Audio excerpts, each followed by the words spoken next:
BJP और उमर अब्दुल्ला के दरमियान आर पार की जंग, या तो सबूत दो या फिर 100 करोड़ के डिफॉर्मेशन केस के लिए तैयार रहो। ये बीजेपी का कहना है। बीजेपी ने लीगल नोटिस भेजा है उमर अब्दुल्ला को, 7 दिन का टाइम दिया है। 7 दिनों के अंदर सबूत पेश करो कि हमने किस एमएलए को 20 से 30 करोड़ दिया है, या फिर पब्लिक में आकर माफ़ी मांगो, या हम आप पे 100 करोड़ का डिफॉर्मेशन केस करेंगे। सबूत दो या 100 करोड़ दो।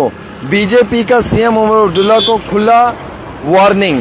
30 करोड़ के ऑफर वर्सेस 100 करोड़ का केस। 30 करोड़ का वो ऑफर जो उमर अब्दुल्ला बता रहे थे, 100 करोड़ का वो केस जो बीजेपी करना चाहती है। जम्मू कश्मीर की सियासत में आया सबसे बड़ा भौचाल, ऑपरेशन लोटस का दावा या सिर्फ सियासी ड्रामा।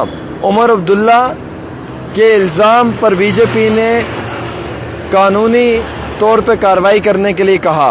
अब क्या कुछ इसमें केस के अंदर है वो मैं आपको बताना चाहूँगा, बड़ा ज़रूरी है। भारतीय जनता पार्टी ने जम्मू कश्मीर के चीफ मिनिस्टर उमर अब्दुल्ला को 100 करोड़ का लीगल नोटिस भेजा है। बीजेपी ने मांग की है Omar Abdullah cash for MLAs के इल्ज़ामात का कंक्रीट सबूत पेश करें, या फिर 7 दिन के अंदर बिना किसी शर्त के पब्लिक के लिए आकर माफ़ी मांगे। हज़रत बल में एक पब्लिक एड्रेस के दौरान में उमर अब्दुल्ला ने क्लेम किया था कि बीजेपी उनकी हुकूमत तोड़ने की साजिश कर रही है, और उसमें उनके एक जम्मू के विधायक एमएलए को 100 करोड़ मिनिस्ट्रियल पोस्ट और स्टेटहुड की वापसी दिलाने की बात कर रही है। 20 से 30 करोड़ मैं जो बता रहा हूँ। जम्मू कश्मीर के प्रेसिडेंट जो भारतीय जनता पार्टी के हैं, सतपाल शर्मा की तरफ से भेजा गया इस लीगल नोटिस में उमर अब्दुल्ला के बयान को झूठा, बेसलेस बताया गया है। पार्टी ने कहा कि अगर चीफ मिनिस्टर एक हफ्ते के अंदर सबूत नहीं देते या अपना बयान वापस नहीं लेते तो उन पर 100 करोड़ रुपए का डिफॉर्मेशन लॉ सूट जो है, यानी कि जो इज्जत का है, वो मुकदमा दर्ज किया जाएगा उनके खिलाफ। नेशनल कॉन्फ्रेंस के स्पोक्स पर्सन ने क्लेम किया है कि एक पॉलिटिकल ड्रामा ये जो सब है ये बीजेपी कर रही है। वहीं बीजेपी लीडरशिप का जवाब आया कि नेशनल कॉन्फ्रेंस स्पोक्स पर्सन ने इस क्लेम को एक पॉलिटिकल ड्रामा बताया। उन्होंने कहा कि उमर अब्दुल्ला अपनी सरकार की नाकामियों और जो सरकार की गलतियां हैं उनको छुपाने के लिए ये सब कर रहा है। उमर अब्दुल्ला ने जोर देकर कहा कि उनके एमएलएज पार्टी के साथ वफादार हैं। उन्होंने दावा किया कि अगर बीजेपी 100 करोड़ भी देगी तब भी वो नेशनल कॉन्फ्रेंस को नहीं छोड़ेंगे। अभी आग लगी ही हुई थी कि उमर अब्दुल्ला ने इस आग में और मिर्ची डाल दी, वो इस तरीके से कि ये उमर अब्दुल्ला पे केस कर रहे हैं 100 करोड़ का, कि हम आप पे डिफॉर्मेशन केस करेंगे, आपने जी हम पे गलत इल्ज़ाम लगाया है, हमने कौन से एमएलए को 20 या 30 करोड़ दिया है, उसका नाम पब्लिक में बताओ, हमारे सामने लाओ, हम उससे पूछेंगे अगर ये बात सच है। वहाँ से उमर ने कहा जनाब 20-30 करोड़ तो दूर की बात है, आप 100 करोड़ भी दोगे तब भी मेरा एमएलए नहीं जाएगा। अच्छा, बीजेपी वालों के अभी अगले ज़ख्म नहीं भरे थे, उमर ने ऊपर से एक और ज़ख्म लगा दिया। बीजेपी जम्मू कश्मीर के प्रेसिडेंट और राज्यसभा के एमपी सतपाल शर्मा की तरफ से उनके लॉयर एडवोकेट ने ये फॉर्मल नोटिस उमर अब्दुल्ला के ऑफिशियली डिलीवर कर दिया है। इस नोटिस में साफ लिखा है अगर 7 दिन के अंदर उन्होंने रिटर्न रूप में, यानी कि रिटर्न तौर में अपना बयान वापस नहीं लिया और अनकंडीशनल पब्लिकली अपॉलॉजी नहीं किया तो उन पर 100 करोड़ का सिविल और क्रिमिनल डिफॉर्मेशन केस चलाया जाएगा। लीगल नोटिस की धमकी के बाद चीफ मिनिस्टर उमर अब्दुल्ला ने पीछे हटने के बजाय, सुनते रहें, लीगल नोटिस भेजने के बाद उमर अब्दुल्ला को ये धमकी देने के बाद अब उमर अब्दुल्ला जी को डरना था, उन्हें पीछे हटना था। उमर अब्दुल्ला पीछे हटने के बजाय जम्मू कश्मीर के एक बड़ी पब्लिकली रैली के दौरान बीजेपी पर फिर से तीखा हमला कर बैठे। उन्होंने कहा आज बीजेपी के लीडर कह रहे हैं कि वो नेशनल कॉन्फ्रेंस के खिलाफ कोई साजिश नहीं कर रहे, पर अब इनकी बातों पर कौन यकीन करेगा, ये पब्लिकली उन्होंने कहा। खैर, ये तो अभी एक ही कहानी थी। इसी दौरान में स्टेट की बात आई तो उमर अब्दुल्ला ने स्टेट के ऊपर भी बोल दिया। उन्होंने कहा कि जनाब ये बीजेपी के लीडर कहते हैं स्टेट लेने के लिए जो है वो दिल्ली मत जाओ, जंतर मंतर मत जाओ, तो क्या हम ट्रंप के दरवाजे पे जाएं? क्या हम स्टेट डोनाल्ड ट्रंप से मांग कर लाएं? हमें स्टेट तो दिल्ली से लानी है, हमें प्रोटेस्ट दिल्ली के जंतर मंतर में करना है। अब आप क्या कहते हो कि दिल्ली से आपको स्टेट नहीं मिलेगी, जंतर मंतर से आपको स्टेट नहीं मिलेगी, तो भाई साहब फिर हम व्हाइट हाउस में जाएं प्रोटेस्ट करने के लिए, फिर हम ट्रंप के सामने प्रोटेस्ट करते हैं। क्या पता ट्रंप जो है वो मोदी जी को बोल दें कि प्रधानमंत्री जी जम्मू कश्मीर को स्टेट दे दो। वैसे भी मोदी जी सारी बातें ट्रंप की मानते हैं, सुनते हैं, ट्रंप की हर बात के ऊपर अमल करते हैं।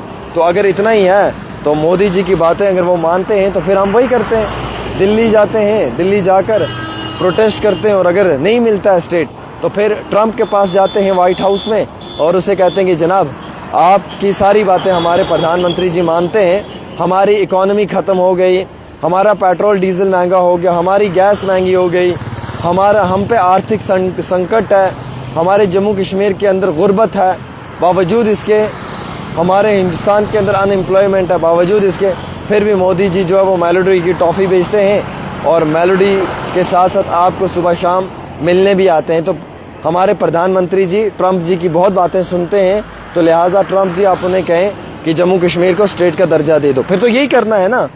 अगर नेशनल कॉन्फ्रेंस दिल्ली जाके जंतर मंतर में प्रोटेस्ट कर रही है, बीजेपी के लोग बोलते हैं भाई साहब आप मुंबई चले जाओ, आप कर्नाटका चले जाओ, आप नागपुर चले जाओ, आपको स्टेट नहीं मिलेगी, तो फिर कहाँ जाना है? दिल्ली, अमेरिका में, वाइट हाउस में, ट्रंप के पास?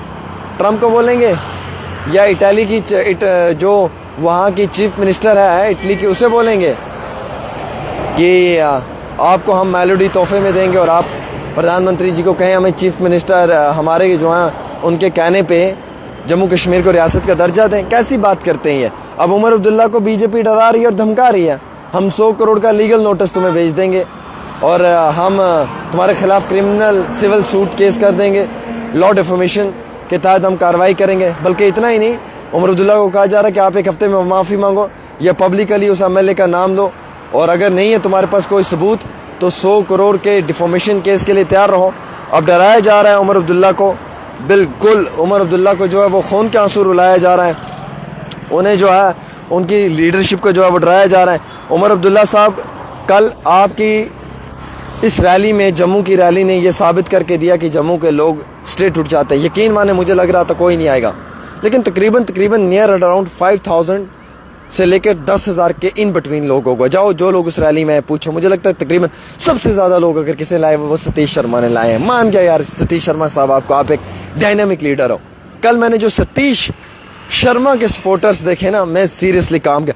डिप्टी सीएम के साथ 50 लोग होंगे ज़्यादा से ज़्यादा, वो 50 गाड़ियाँ थी, हर गाड़ी में एक एक दो दो होंगे, और डिप्टी सीएम गाने गा रहा है स्टेज पे, गड्डी जावा पुंछ रजौरी। मतलब आज उस रविंदर रैना को टीज़ कर रहा है, उस रविंदर रैना को बार बार टारगेट कर रहा है। अरे भाई वो हार गया आपसे, छोड़ दो अब उसको यार, आगे बढ़ो, बात ख़त्म करो अब। नहीं, रोज़ाना गड्डी जावा पुंछ रजौरी ये वो। अच्छा, आप जब गाना गा रहे हो डिप्टी चीफ मिनिस्टर साहब, आप मेरी बात सुनो, आपके साथ स्टेज पे आपका एक एमएलए क्यों नहीं था?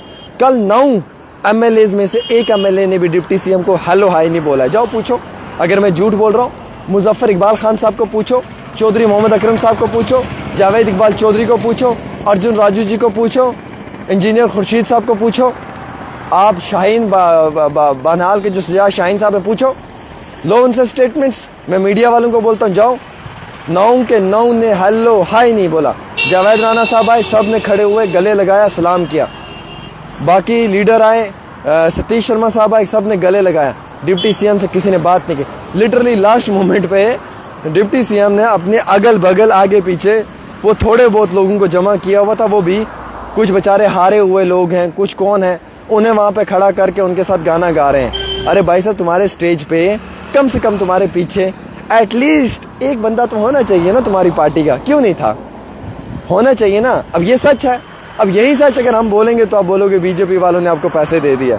इसके लिए कौन पैसा देता है यार? इसके लिए कौन देगा हम लोगों को पैसा कि भाई तुम रविंदर राणा को टीज कर रहे हो, तुम बदतमीजियाँ करते हो, इसके लिए कौन पैसा देगा? ये कोई बात है? बट ये फैक्ट है, ये हकीकत है। सबसे ज़्यादा लोगों को लाया है 3 लोगों ने, एक एजाज जान साहब ने, सतीश शर्मा साहब ने, उसके बाद सिदरा में जो हमारी बहन है शमा अख्तर वो हैं, और भी कुछ ऐसे ही तेली बरादरी के लोगों ने लाया। Yes, very good. जो हमारी तेली बरादरी के लोग हैं सुजमा के, उन्होंने भी अपनी ठीक ठाक डेलीगेशन में लाया। नदीम चौधरी करके कोई हमारे भाई, मैं ज़्यादा नहीं जानता, जो रिपोर्ट आई है उसके मुताबिक उन्होंने भी लोगों को अच्छा खासा लाया है।